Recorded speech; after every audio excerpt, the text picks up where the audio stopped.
All right, boys and girls, some really, really good news if you are in the waste industry. And like I always tell you, most of the time, if you're in the waste industry, you'll probably enjoy this video. And if you're not in the waste industry, you probably will not even be interested. So you're better off clicking and going somewhere else because I don't want to waste anybody's time. But if you are in the waste industry, we are going to talk about, are you ready for it? Trommel fans. The big infamous Trommel fans. When you mention it, people start... You know what I mean? It's like the Wild West with Trommel fans, innit? This is fake, by the way. It's a toy. Yeah, just so you know. Right. So, anyway, we're going to discuss the two types of Trommel fans. I've had a look at the budget. I'm not going to lie. I haven't read the budget for 2026. But what I have done is I typed it in ChatGPT. And that artificial intelligence basically tells you everything. Because, as I tell everybody, my reading and writing is absolutely shocking. But... ChatGPT, I can tell it what I'm looking for and I can put it into simple English and it'll actually tell me the information I'm looking for nice and simple. So if you don't use ChatGPT, I would use it. I'm not sponsored or like that. It's completely free, or if you pay 20 quid a month, it's real handy for digesting information. It's artificial intelligence. It will go through all the websites on the internet, like 50 or something, and give you the information you need. So I've used this and it's give us all the things about the 2026 tax rates for landfill waste and stuff like that. The very, very good news is that the Trommel fans, all this stuff what people were saying, you know, like it's going to be full tax for Trommel fans. Even though there was really pushing for it, a lot of the house builders have basically said, look, if you put that in, we will never, ever be able to build an house because one set of footings, you know, is going to cost... 15 grand or 20 grand just for a set of footings. We will not be able to basically build houses, and that is why they've stopped it. It's nothing to do with me and you. I've read online, it's house builders and stuff like that, which is funny, innit? Because we're the ones that deal with waste, us with the waste transfer stations, and have to deal with soil and hardcore. We will do in one day what a good building site will do over months, but they didn't listen to us, they listened to the house builders, which is... again, it's all to do with politics, some I don't understand, but anyway, going on to it, we're going to discuss Trommel fans just quickly, just for a couple of minutes, and then we'll look at the different types of Trommel fans, and I'll also discuss where the problem comes and why the Environment Agency wanted to change it to, not the Environment Agency, the government wanted to change it to the high rate tax for everything. Right, there is two very different types of material that come under Trommel fans. I'm actually watching, I have two monitors, so I'm watching the video that you'll be watching right now. Doing these videos is quite hard to edit it and messing up. I'm trying to get better, and I am getting a better webcam for Christmas, because my dad said to me, what do you want for Christmas? I was like, do you know what? And I record this on a little crappy webcam, was about 20 quid, and obviously I use a decent mic, so the audio's alright. I mean, it was only 40 quid, but I'm trying to get better at the videos. But anyway, looking at this video, as you will see, the guy is digging the soil out straight from the ground. It's perfectly clean material, and this is what the building companies are talking about. So you imagine every scoop of this digger would have been about 400 quid. Say that big bucket on that digger there, it's got 2 or 3 ton in it. I don't know what size machine it is, but it looks pretty big to me. Like that scoop there must have been 3 ton or whatever. Every one of them would be 300 quid, 400 quid if you was building an house. These footings, I don't know what they're building here, but it's obviously some big structure. Obviously, I've got to just look for the videos I can find. So that sort of material, what the government was trying to do is to say that this would be full tax, full landfill tax, and there's nowhere for this type of stuff to go. As you can see, it's got quite a bit of clay in it, so there's not a lot to get out of it. So this material basically would go to a landfill, and to dig a set of footings, I don't know, let's say for a 5-story building where the footings have got to be 2 meters, that way, and 2 meters that way, and everything else, you would have been talking, maybe up to 100 grand. I don't know.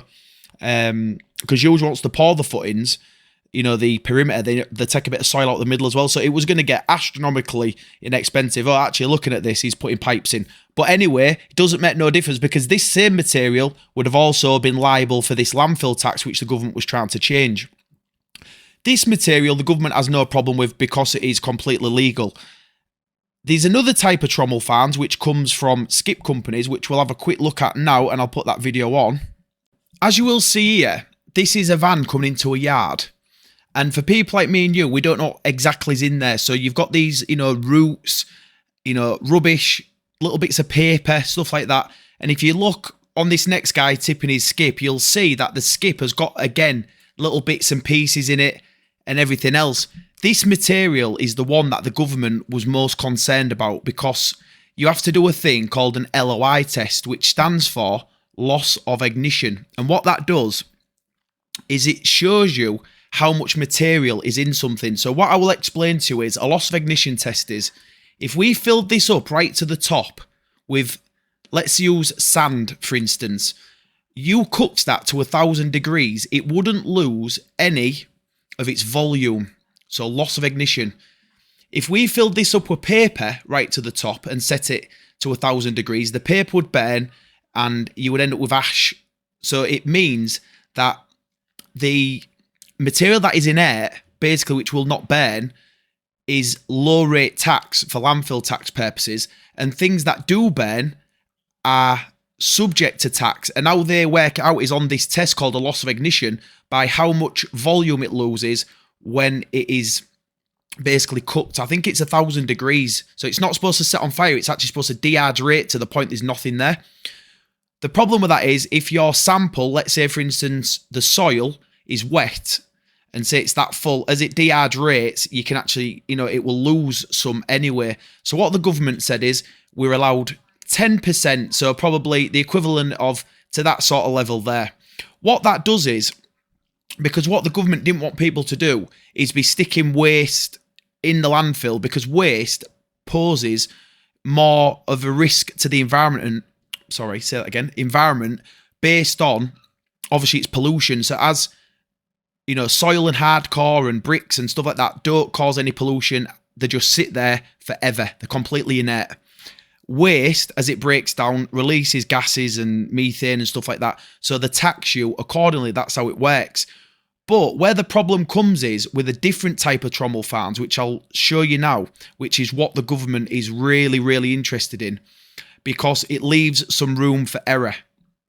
So what the problem was with this loss of ignition. So basically, what the government was looking for is, if you had some material that had, nothing what gives any emissions, or you had something that does give emissions, as it rots away, you got taxed on the one that caused pollution, and you didn't really get taxed on the one that doesn't. What the problem is, when this first come into thingy a few years ago, you got people doing what you can see behind me. So what it was manufacturing a soily like product. So what you could do is, in theory, if the landfill tax was £1 a tonne or £2 a tonne for soil and hardcore, if you shredded your waste, then put it through a trommel, and you mixed soil, which had no waste in it, you can actually mix 10% waste in it, and you're getting rid of your waste for, £1 a tonne. Obviously, there is people that do it a little bit different to that, and, it's 50-50, it's, 70-30, it's, 90-10, or 100, whatever, it does leave a lot of room for basically people, to be honest. And I like to think that, most people will be. And what happened was, over the years, the landfills got so strict, because the government was so strict on them about asking for this LOI testing. Are you testing everything? Are you testing?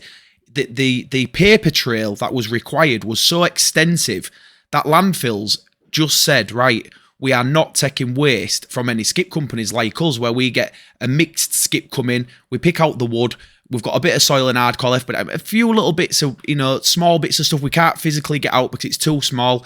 You send it in for an LOI test and it comes back at 11%. It was that, people was that strict on it. So people just said, right, we're not going to get rid of trommel farms. And then it led to things like this. As you'll see, there's a number of flour tipping incidents here on the screen behind me. But what the problem was soil and hardcore. And I will tell you now, this trommel fans, as I call it. So if you've got some material, there's nowhere for it to go. What do you do as a business? You either go bust, or you find somebody to take it. And if you're trapped, if your balls are in a vice, do you know what I mean? You'll agree to anything, and people was taking it, and it leads to this sort of stuff. It was going everywhere. And the problem is with trommel fans, I will tell you now, nobody can trace them anywhere. It is just bits of soil and hardcore. You get a few bits of polystyrene in it and stuff like that. Very, very difficult to trace, but also very lucrative. You know, and that is what the government was worried about, and that's why they wanted to put full tax on everything. So what they wanted to do is stop all the fraud in the full industry, which would have basically never worked. You know, I think they knew that it wouldn't work. So, right, let's get on to the budget and let's have a look at the 2026 price increases, courtesy of ChatGPT, who's given me all the answers and read through all the documents and give me a nice easy answer. So, the good news. So, I'm going to have to look at my other monitor here over there as I'm reading it. So, I'm not looking at the webcam. But anyway, the standard rate of landfill tax now is £126.50 and it will go up to, let's call it 131. So, you know, 6 quid increase. So, you will expect your waste to go up next year. I would say at least by that, £1. And then I would say maybe £2 or £3 on top of that to cover wages, because obviously this government is taxing us into an oblivion. So all the wages are going through the roof and all that lot. So, you know, you're going to get 4% increase for wages, which I think is going 4 or 5%, and the national insurance. So say 5% on top of that plus the 5 quid. So whatever, you know, I don't know, say another tenner. Say 140 quid is going to be your price out of a transfer station into an incinerator, probably 125. So you're going to be in for a big increase. The sort of bad news, good news is that they're not changing the soil and hardcore Trommel farms price, you know, to 100 quid, but they are putting it up to nearly £9 and it is £4 now. So that's, you know, 100 and odd % increase, or, you know, that.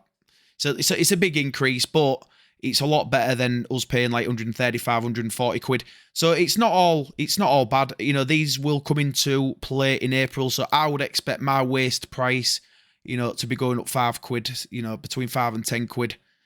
You know, people coming into your yard, you're probably going to want another 20 quid really by the time because we have to pay a driver to take it where it's going. Then we have to pay lads to sort it out. Then we have to pay the extra, you know, so I would have thought you're going to be close to 200 quid this year tipping in a transfer station if you're not already. But anyway, I hope you all like the video, and you know, it's not all bad news. Pretty bad news, isn't it? Getting taxed to death, the bloody my pay as you earn and all that stuff, it's just through the roof. It's depressing, but we keep pushing on, keep fighting. You know, I hope you earn plenty of money. And to be fair, next year, when these prices go up and up like this, it can actually leave spaces for entrepreneurs. You know, you guys with the smaller companies, you can actually make more money. Somebody like me, you know, I've got quite a lot of running costs. Some of the big companies are running costs of fucking eye watering. Literally, it's like someone kicking the nuts every 10 seconds. You know, the bills that'll come through the door. One of my mates told me, who's got a big transfer station around here, told me his maintenance bill is 200 grand a month. Just his maintenance, just to maintain the shredders and the screeners and the plant, and 200 grand. Mental. That's more than we turn over in half a year. Anyway, I'll see you all soon. I make plenty of money, and if you want one of them little skip trucks, you want to get in the business, give us a shout, and the company that I work for will get you one built. And have a great rest of the week. See you soon.